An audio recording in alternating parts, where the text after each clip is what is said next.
अस्सलाम वालेकुम, मेरा नाम है खालिद जफर और आप देख रहे हैं मेरा YouTube channel Khalid Zafar vlog 7.3।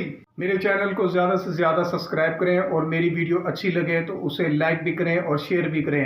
शुक्रिया। भाई आप कौन हो? अभी बता दे भाई, अभी बता दे। जी भाई, मैं आशिक हूँ। अबे साले। आप भाई कहाँ रहते हो? मैं भाई नशे में रहता हूँ। Well done. आप क्या करते हो?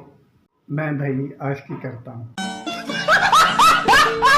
तो भाई आप जो है ना ये सब छोड़ें, ये बताएं कि आपके वालिद साहब क्या करते हैं? मेरे वालिद साहब मुझसे इख्तलाफ करते हैं, यानी कि आपको समझने वाला कोई भी नहीं है। नहीं, मेरी वालदा जो है ना मुझे समझती है। क्या समझती हैं वो मुझे जाहिल समझती है। ये तो बड़े अफसोस की बात है। सोचता हूँ मैं घर छोड़ दूँ, लेकिन घर वाले जो है ना मुझे घर छोड़ने ही नहीं देते। अच्छा, वो क्यों?